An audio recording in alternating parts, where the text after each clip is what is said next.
예, 셀코 TV 탐나는 재테크 이장원 세무사님 모시고 함께 얘기를 나눠보고 있습니다. 상속세는 이제 그 부모가 돌아가신 다음에 발생하는 게 상속세인데, 요것이 부동산일 경우 이런 경우는 이제 자명하잖아요. 근데 그게 아니고 이제 그 금융거래 같은 경우 이건 10년치를 꼼꼼히 챙겨봐야 된다면서요? 네, 맞습니다. 세무조사가 상속세는 무조건 펼쳐집니다. 네.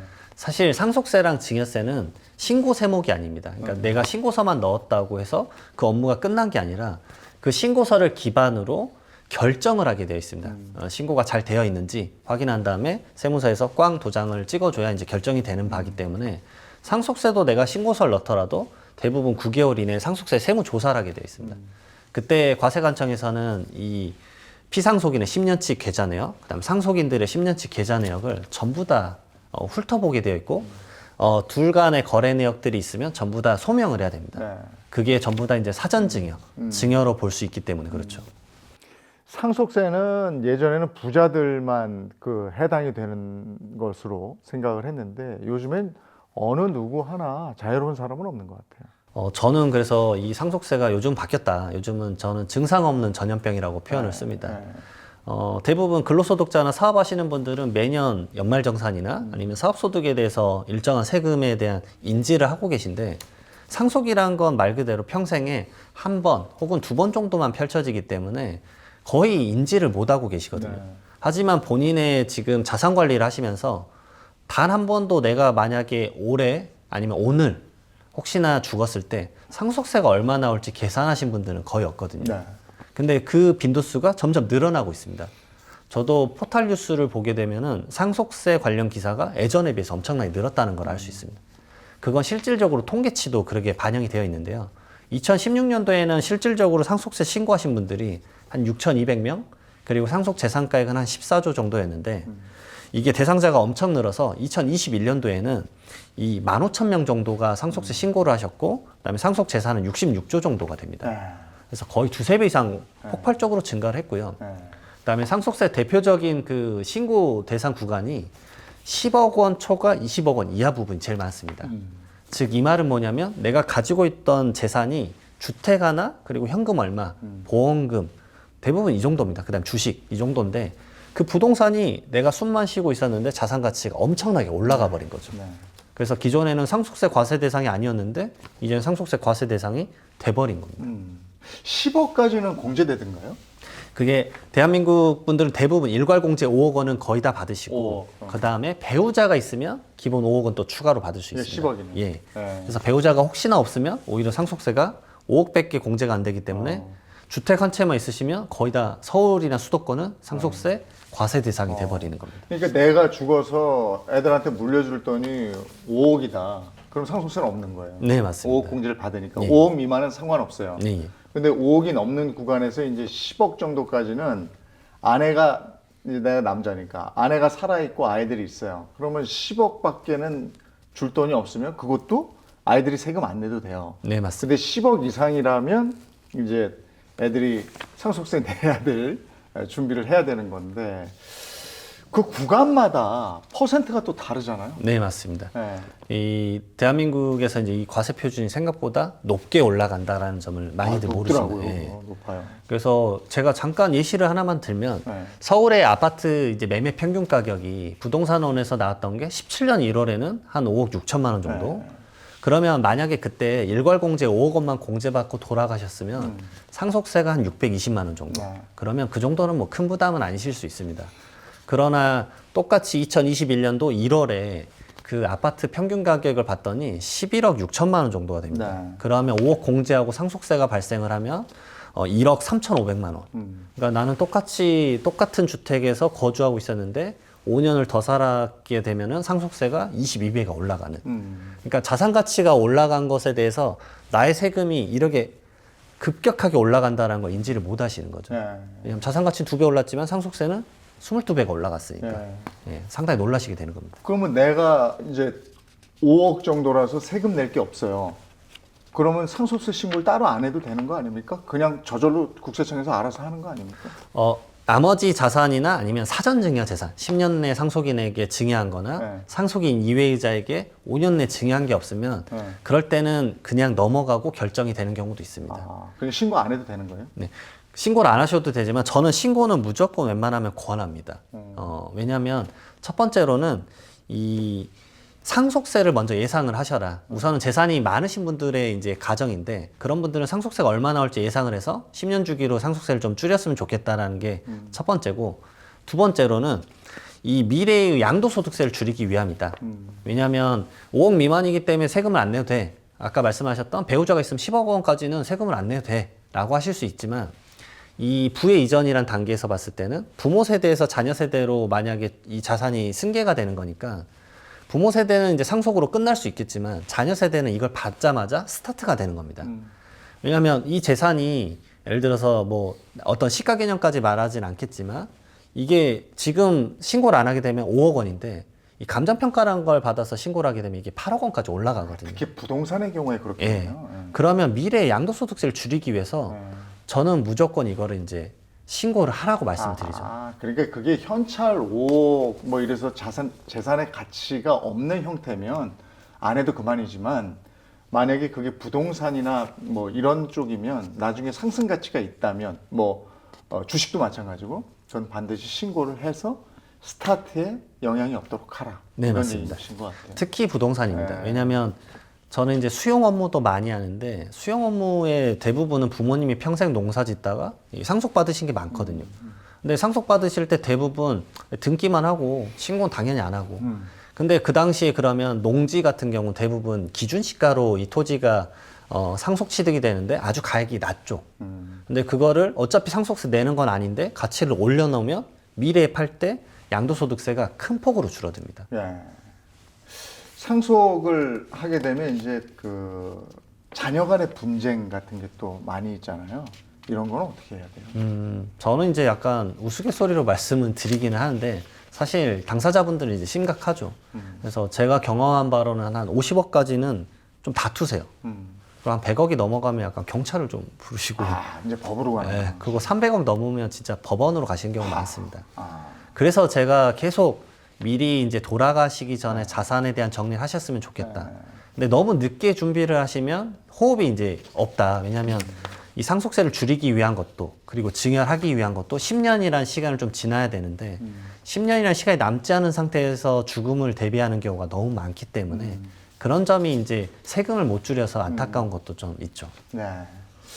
그러니까 이런 분쟁을 없애기 위해서는 그 전에 어르신이 아이들 딱 불러놓고 정리를 탁탁탁 해주시는 게 좋고 그게 또 돌아가신 다음에는 말이 달라질 수 있기 때문에 녹음을 해놓으시든지 아니면 유언장을 제대로 작성하시는 게 좋을 것 같아요.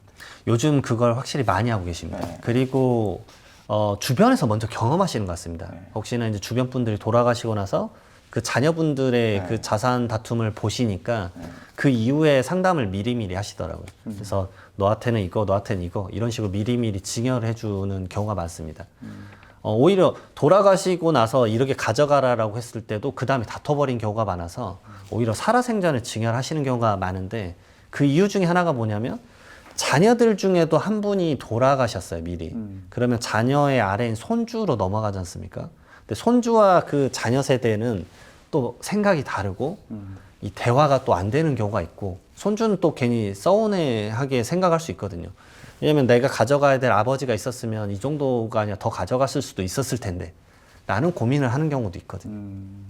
그리고 증여공제하고 상속공제를 비교해보면 상속공제가 훨씬 크니까 10년밖에 안 남았으면 그냥 상속으로 가져가는 게 좋은 겁니까?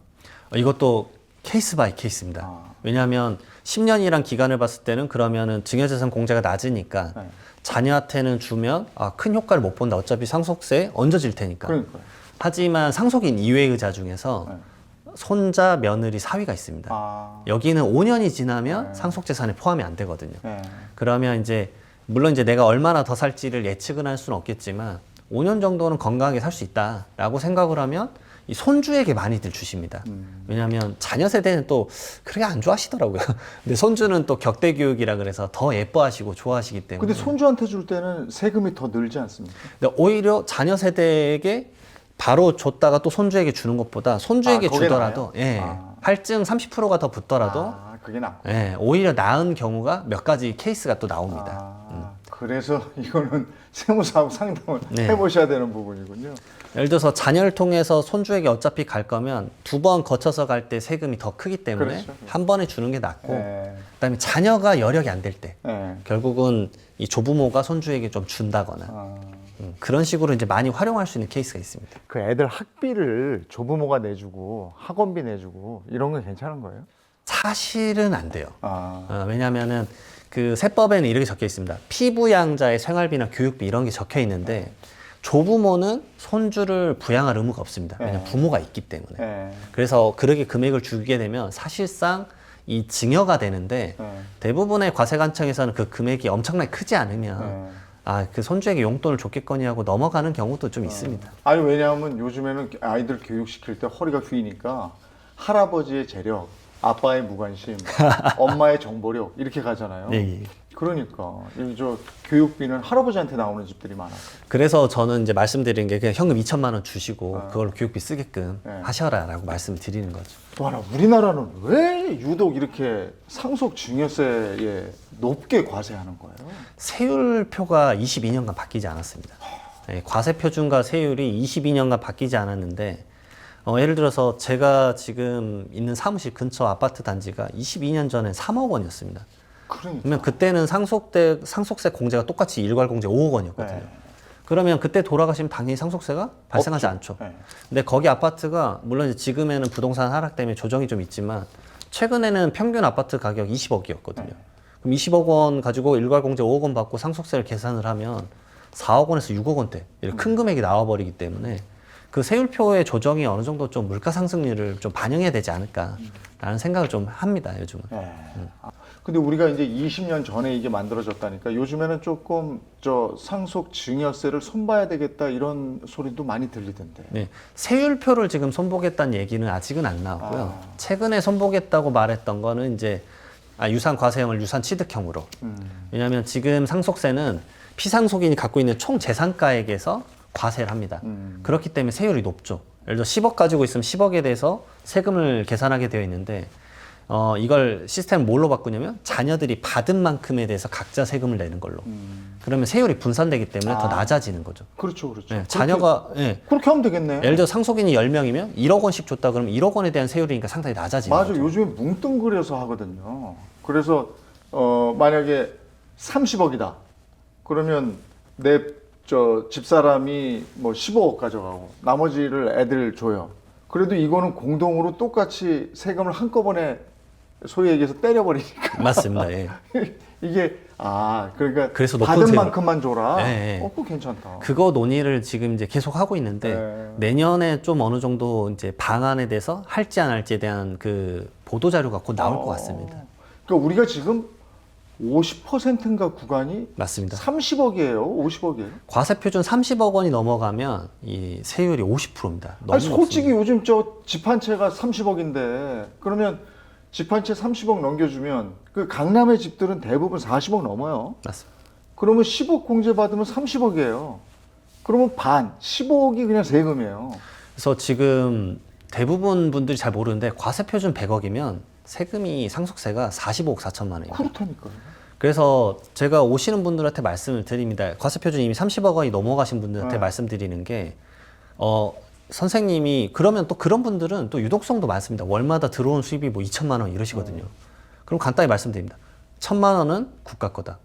선생님 그렇죠. 거 아니다. 네. 그럼 이제 첫 번째 충격을 받으세요. 네. 아니 차곡차곡 모아놨는데 그게 다 국가 거라니. 네. 그런데 그런 분들은 또 소비가 없으십니다. 네.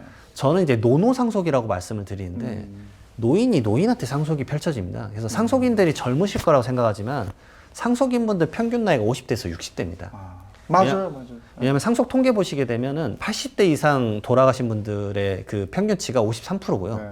70대까지 합치면 78%입니다. 맞아. 그러니까 노인이 노인한테 상속하고 있기 때문에 제가 그래서 이 말씀을 왜 드리냐면 이게 소비가 없으신 분들이 계속 상속이 펼쳐지게 됐을 때는 상속세가 엄청나게 계속 발생함으로 인해서 계속 세금의 그 금액이 높기 때문에 재산이 급격하게 줄어들 수 있다. 네. 뭐 300억이 상속세면 상속 재산가액이면 한 120억 상속세 내고 180억 받고 또 상속 펼쳐지면 또 몇십억 내고 계속 깎이는 거예요. 네. 예.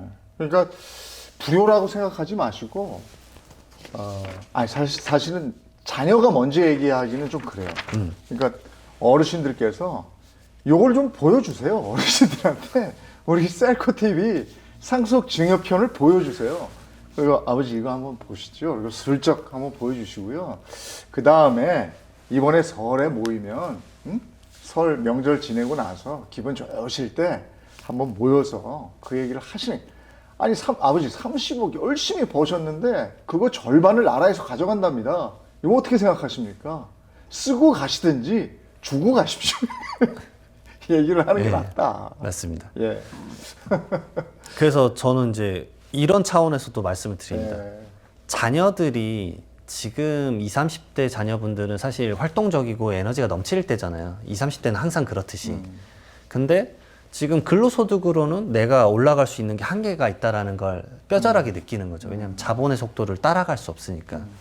그러면 그 자녀들이 창업을 하든 아니면 돈이 없어서 결혼을 못 하는데 결혼을 하는 자금이든 네. 뭔가 마중물을 줬으면 좋겠다 나는. 왜냐하면 자녀가 좀 이 하나의 젊음이나 청춘인데 그거를 좀 활기 있게 살아야 되는데 나 죽고 나서 다 가져가라 라고 하시는 분들이 있는데 물론 이제 그런 마인드도 있으실 수 있습니다. 하지만 자녀가 평균 상속인 나이가 50대인데 50대 때 그 돈 받아서 그쯤 되면 또 소비도 안 하세요. 옷 하나 되게 아껴 입으시고 그럼 그 재산 받으셔도 쓰실 데가 없으세요. 네. 왜냐면 젊었을 때 내가 뭐 좀 해보고 싶었는데 장사라도 해볼 걸, 사업이라도 해볼 걸, 그거에 대한 타이밍을 놓쳐버리는 거죠.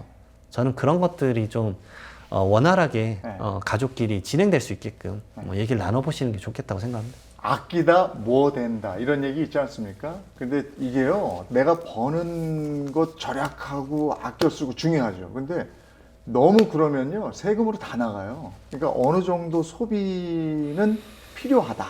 그리고 상속 증여세도 마찬가지다. 이 프로그램을 보시고 상속 증여에 도움이 되셨으면 하는 바람입니다.